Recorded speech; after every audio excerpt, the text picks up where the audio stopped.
नमस्कार, मैं विभा उपाध्याय आप सभी दर्शकों का अन्नदाता कार्यक्रम में स्वागत करती हूं। किसान बेहद परिश्रमी होते हैं। वे खेतों में जी तोड़ मेहनत करते हैं, जो अनाज, फल और सब्जियां उगाते हैं। हमारे देश की अर्थव्यवस्था का लगभग समूचा भार इन्हीं के कंधों पर है। ऐसे ही भारतीय किसानों को खेती बाड़ी से जुड़ी हुई बहुत सी नई, रोचक और लाभकारी जानकारियां देने के लिए हर रोज सुबह हम आपके साथ होते हैं। तो चलिए, कार्यक्रम शुरू करने से पहले देखते हैं क्या है अन्नदाता के आज के कार्यक्रम में। आंवला की बागवानी अपने राज्य में बड़े पैमाने पर की जाती है और इन बागों से आने वाले समय में अच्छी फसल मिले, इसके लिए आपको बाग में कुछ जरूरी कार्यों को करना आवश्यक है। तो आंवला के बाग में कौन कौन से कार्यों को करें, आइए जानते हैं कृषि विज्ञान केंद्र टाकरड़ा के बागवानी विशेषज्ञ NK गुप्ता से। किसान भाइयों, जैसा कि आप सब जानते हो कि शुष्क क्षेत्रों में आंवला की खेती एक महत्वपूर्ण खेती बन गई है और इस वर्ष तो हमारे आंवला के उत्पादन कृषकों ने भरपूर इसका मुनाफा प्राप्त किया है। इसका कारण रहा है कि आंवले की उपभोक्ताओं की मांग बहुत ज़्यादा रही है, पूरे देश भर में ज़्यादा रही है। किसान भाइयों, आज हम इसी के प्रबंधन पे बात करेंगे और ये प्रबंधन का आपको मालूम है कि इस वर्ष की फसल तो हम ले चुके हैं और अब आंवले की पत्तियां झड़ चुकी है, नई पत्तियों का फुटान शुरू हो चुका है। अब इस समय हमको किन किन बातों पर विशेष करना है। किसान भाइयों, आप सबसे पहले आंवले के बाग को साफ सुथरा रखें और समय समय पर निराई गुड़ाई करके बागों को खरपतवार मुक्त रखें, जिससे वृक्षों की बढ़वार सुचारू रूप से होगी।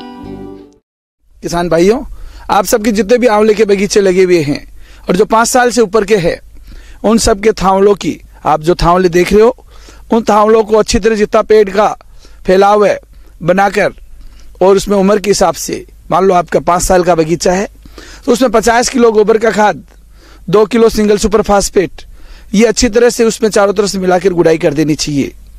गुड़ाई करके हल्की सिंचाई दो, ज़्यादा सिंचाई नहीं करनी है, क्योंकि इस समय अब धीरे धीरे आंवलों में पत्तियों की फुटान शुरू हो जाएगी और पत्तियों की फुटान के पश्चात मार्च के प्रथम सप्ताह में फूल आने शुरू हो जाएंगे। तो किसान भाइयों, हमें इस बात को विशेष ध्यान में रखना है। इसके पश्चात जब फूल आए तो पानी बिल्कुल रोक देना है फूल आने तक, और फूल आने के 50% जब आंवले में फूल आ जाए तो आंवले के फूल ज़्यादा से ज़्यादा लगे, इसके लिए हमें नेप्थलीन एसिटिक एसिड 200 ppm का छिड़काव करना है ताकि फूल ज़्यादा से ज़्यादा रुके। और फिर उसके बाद में जब फूल सेट हो जाए तो हमें सिंचाई नियमित रूप से और नियमित समय के अंतराल पर हमें देते रहना है। और आप जब आंवले की इस समय बगीचे में बिल्कुल भी आप देखोगे तो पूर्ण रूप से पत्तियां झड़ गई है, तो आपको आंवले का पूरा पौधा देखने को अवसर मिल जाएगा। आप देखोगे टहनियों में अगर कहीं पर गांठें फूली हुई है, टहनी फूली हुई है, तो उस टहनी को काट कर जला दो। आप इस समय आंवले की जो अननेसेसरी की जो शाखाएं हैं उनको भी आप काट के और आंवले को एक सही मैनेजमेंट कर सकते हो। आंवला के बाग में कीटों की बात करें तो छाल भक्षक कीट का प्रकोप मुख्य रूप से देखा जाता है, जो कि पौधों की छाल को अंदर ही अंदर खाकर सुरंग बनाता रहता है, जिसके कारण पौधे कमजोर हो जाते हैं। तो किसान भाइयों, इस नुकसान को देखते हुए जरूरी हो जाता है कि आप इस छाल भक्षक कीट का समय पर नियंत्रण करें।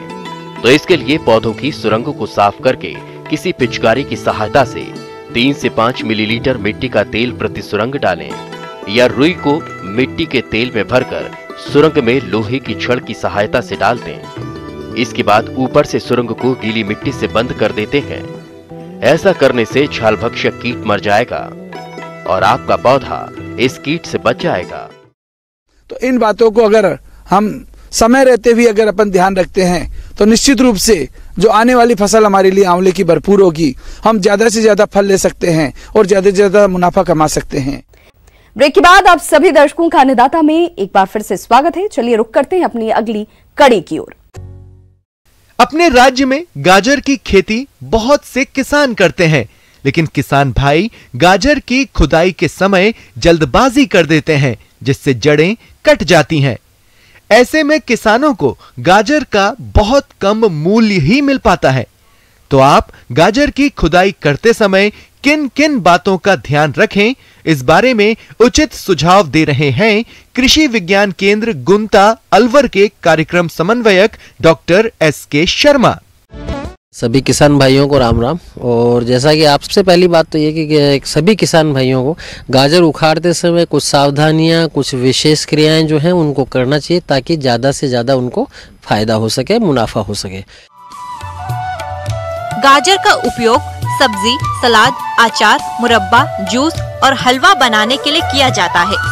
गाजर का हलवा लोगों द्वारा काफी ज्यादा पसंद किया जाने वाला व्यंजन बन चुका है। गाजर लाल रंग के अलावा पीले और हल्के काले रंग में भी पाए जाते हैं। गाजर के अंदर कई तरह की विटामिन पाई जाती है, जिनमें vitamin A, B, C, D, E, G और K शामिल है, लेकिन विटामिन A इसमें सबसे ज्यादा पाया जाता है। गाजर का उपयोग दवाइयों में भी किया जाता है।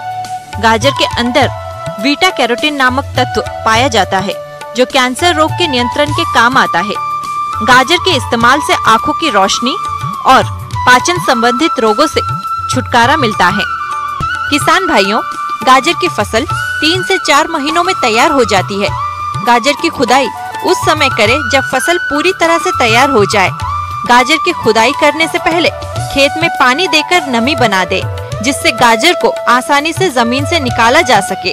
गाजर की खुदाई समय पर करनी चाहिए और खुदाई के समय इस बात का ध्यान रखें कि जड़ें कटे नहीं। इसके लिए सावधानी पूर्वक खुदाई करें। सबसे पहली बात तो है कि गाजर उखाड़ने से पहले आपको एक सिंचाई अवश्य उसके अंदर कर लें, ताकि वो आराम से आप उसको उखाड़ सकें। क्योंकि अगर सूखी ज़मीन में उखाड़ने का प्रयास करेंगे तो गाजर टूटेगी। उखाड़ने के बाद में उनको अच्छे तरीके से धुलाई के लिए, चाहे आप ड्रम के हिसाब से या कोई इक्विपमेंट अगर आपके पास में है कि जिससे उनकी धुलाई करके आप उनको ग्रेडिंग कर सकते हैं, तो उनको अच्छे तरीके से आप धुलाई करके और साफ़ करके रख लीजिए। धुलाई करने के बाद में गाजर की आपको ग्रेडिंग करनी अत्यधिक आवश्यक होती है। देखिए, ग्रेडिंग से 2 फायदे होते हैं। एक तो ये है कि अगर ग्रेडिंग हमने नहीं की है और मोटी, छोटी, कटी फटी सारी गाजर अगर एक साथ एक ही उसमें डाल करके अगर आप बेचने जाएंगे तो आपको एक एवरेज पैसा मिलेगा। और ये है कि अगर मान लीजिए मार्केट की अच्छी गाजर की क्वालिटी की 25 रुपये की रेट चल रही है और आप मिक्स करके लेंगे तो हो सकता है आपको 15 रुपये मिले। जबकि उसी के अंदर से अगर आपने ग्रेडिंग कर ली और अच्छी साइज़ की, बड़ी साइज़ की, लंबी और जो ठीक ठाक साइज़ की अगर गाजरें हैं उनका अलग ग्रेड कर दिया, वो 25 रुपये के हिसाब से बिक गई। जो थोड़ी मोटी हैं या कटी फटी हैं उनको अलग कर दिया, जो थोड़ी छोटी है उनको अलग कर दिया। क्योंकि आज कस्टमर, उपभोक्ता की भी हर चीज़ की अलग अलग आवश्यकता है। सलाद के पर्पज़ से वो अलग तरीके की गाजर खरीदना चाहता है, सब्जी के हिसाब से वो अलग तरीके की गाजर खरीदेगा, गाजर का हलवा बनाने के लिए वो अलग तरीके की गाजर खरीदेगा। तो यदि आप इस तरीके से उनकी ग्रेडिंग करके, साफ सफाई करके, क्योंकि अगर आप मिट्टी में सनी हुई गाजर लेके जाएंगे तो निश्चित मान के चलिए आपको पैसा नहीं मिलने वाला है। गाजर खुदाई के बाद साफ पानी से धुलाई करें। इसके बाद 3 श्रेणियों में बांटकर ग्रेडिंग करें। ग्रेडिंग के समय कटे, फटे, टूटे, विकृत गाजर को निकाल देना चाहिए। तीनों श्रेणियों में ग्रेडिंग करने के बाद उसे अलग अलग कैरेट, बोरों में पैकिंग करके बाजार में बेचने के लिए भेजना चाहिए। ऐसा करने से गाजर का अधिक मूल्य मिलेगा। मेरा कहने का इतना ही तात्पर्य है कि सभी किसान भाइयों से ये अपील है कि आप सभी लोग अपनी गाजर को उखाड़ने के बाद अच्छे तरीके से साफ सफाई करें, सुखाएं, उसके बाद उसको ग्रेडिंग करके और अलग अलग कैरेट में डाल करके अलग अलग उसको मार्केट के अंदर निकालिए। आपका निश्चित रूप से मुनाफा ज़्यादा ही होगा, कम नहीं होगा। तो इसी तरीके से अगर गाजर को आप गाजर की खेती कर रहे हैं और इस तरीके से ग्रेडिंग करके अगर मार्केट में भेजते हैं तो आपको फायदा होगा। ब्रेक के बाद एक बार फिर से आप सभी दर्शकों का अन्नदाता कार्यक्रम में स्वागत है। बढ़ते हैं अपनी अगली प्रस्तुति की ओर।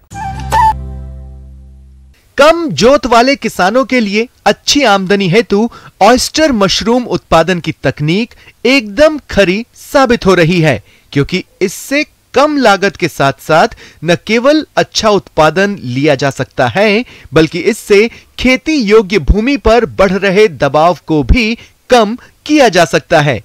इसलिए आप किस तरह से करें ऑयस्टर मशरूम का उत्पादन, देखिए हमारी ये खास रिपोर्ट।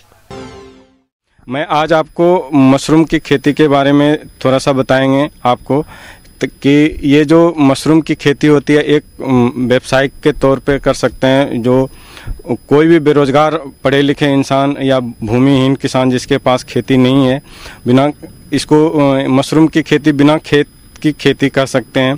तो उसके लिए होता है कि मशरूम दो तीन तरह के होते हैं, जिसमें एक ढिंगरी मशरूम होता है, बटन मशरूम होता है, सिकाटे मशरूम होता है, जो कि एक मेडिसिनल औषधि मशरूम है। तो आज हम आपको ढिंगरी मशरूम के बारे में बताते हैं कि ये ढिंगरी मशरूम जो है ये सभी मशरूमों में आसान मशरूम है, जो कि हम आसानी से इसकी खेती कर सकते हैं।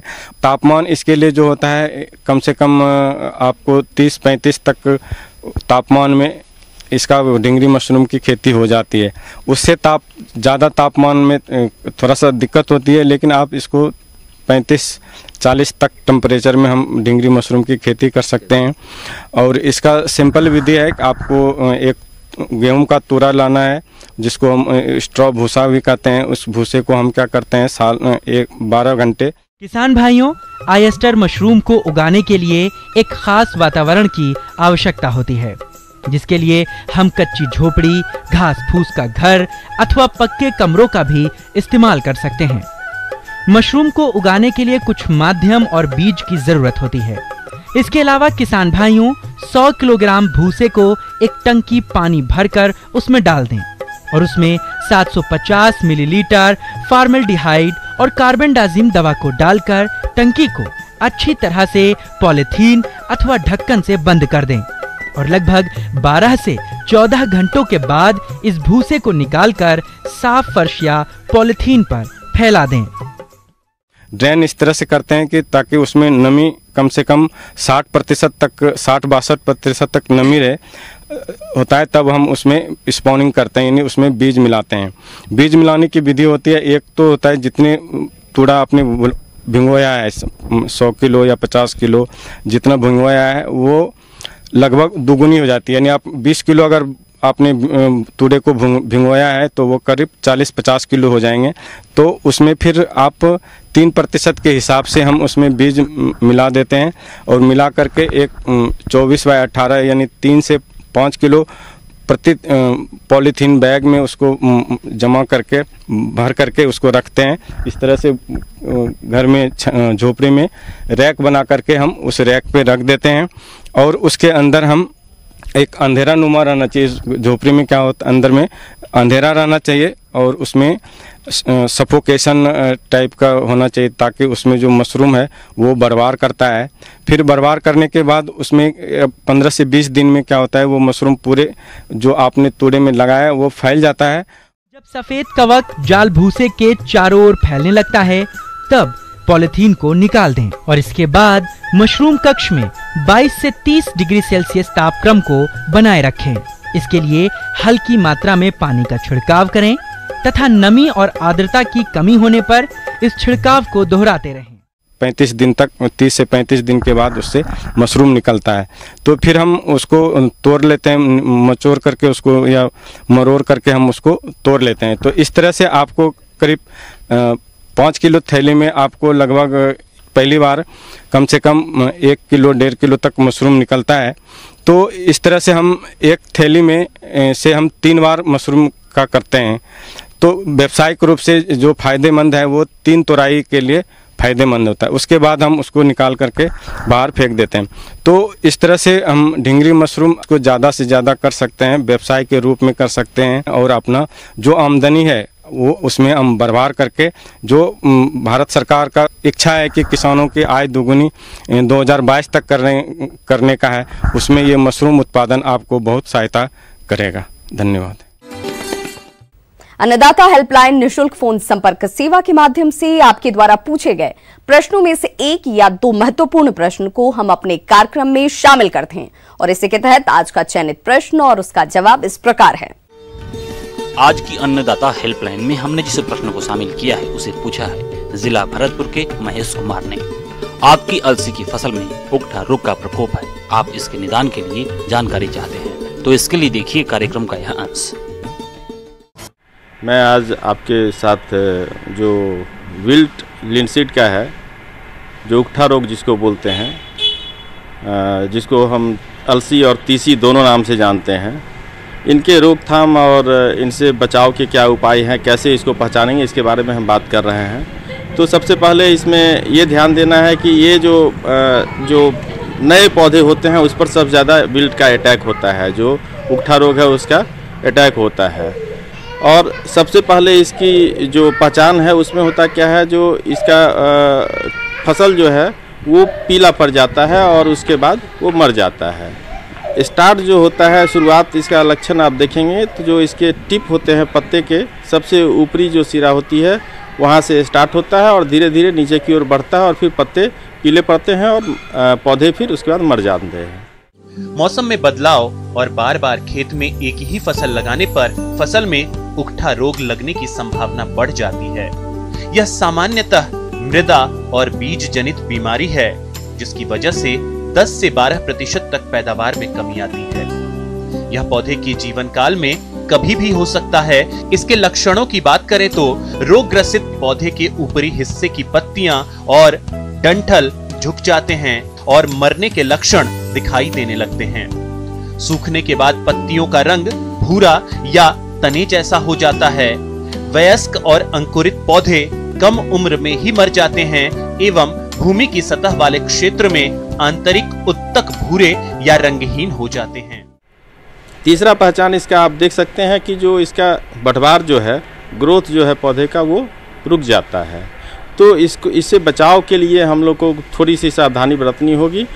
सबसे बड़ी चीज़ है कि जब भी हम अलसी या तीसी की खेती करते हैं तो उसमें ये ध्यान दें कि जो विल्ट रेसिस्टेंट जो वैरायटी है, जो उकठा रोग से सहिष्णु जो किस्में हैं उनका उपयोग करें।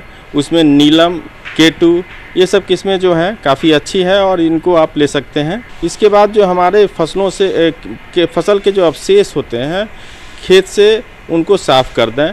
जो भी पिछले फसल के जो भी इस तरह के अवशेष हैं उनको खेत से निकाल दें। खेत को साफ रखें, खरपतवार से मुक्त रखें। इसके नियंत्रण के लिए ट्राइकोडर्मा पाउडर 10 ग्राम प्रति किलोग्राम बीज की दर से बीजोपचार करें। साथ ही 4 किलोग्राम ट्राइकोडर्मा को 100 किलोग्राम सड़ी हुई गोबर की खाद में मिलाकर बुआई से पहले प्रति हेक्टेयर की दर से खेत में मिलाएं। 6 वर्षीय फसल चक्र अपनाएं। मानसून में खेत की नमी को संरक्षित करें। गहरी जुताई करके खेत को समतल करें। रोग मुक्त बीज का प्रयोग करें। और एक जो जरूरी चीज़ है कि फसल की बुआई शुरुआत में ही करें, अर्ली सोइंग क्रॉप का करें तो आपको इसका फ़ायदा होगा। इसके बाद हमारे पास आता है जो रासायनिक प्रबंधन जो है वो हम कर सकते हैं। रासायनिक प्रबंधन में जैसे बीज का उपचार ये बहुत ही ज़रूरी होता है और उसमें कार्बेंडाजिम जो है 50% वेटेबल पाउडर जो है 2.5 ग्राम प्रति किलो बीज में मिक्स करके बीज को उपचार करें। और जो उसी स्थान पे जो है ड्रेंचिंग हम कार्बेंडाजिम से इसको कर सकते हैं। ड्रेंचिंग करना जो है वो काफ़ी फ़ायदेमंद हो सकता है और फसल को हम इससे बचा सकते हैं। तो ड्रेंचिंग का जो है इस्तेमाल हमारे लिए वो काफ़ी फ़ायदेमंद हो सकता है और इस तरह से ये फसल से हम अच्छी उपज की प्राप्ति भी कर सकते हैं और जो हमारे उकठा रोग की समस्या है वो खत्म हो सकती है। आइए अब एक नजर डालते हैं राज्य की कुछ चुनी हुई मंडियों के प्रमुख फसलों के बाजार भाव पर।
किसान भाइयों, अन्नदाता आपकी सेवा के लिए संकल्परत है। कृषि संबंधित समस्या और सुझावों के लिए आप हमें इस पते पर संपर्क कर सकते हैं। प्रोड्यूसर अन्नदाता, news 18 Rajasthan, Ramoji film city, Hyderabad 501512। साथ ही आप हमें ईमेल भी कर सकते हैं। हमारा ईमेल आईडी है p18annadatarajasthan@news18.com। इसके अतिरिक्त आप हमें निःशुल्क हेल्पलाइन नंबर 1800419125 पर सोमवार से शनिवार सुबह 10 से शाम 4 बजे के बीच संपर्क भी कर सकते हैं।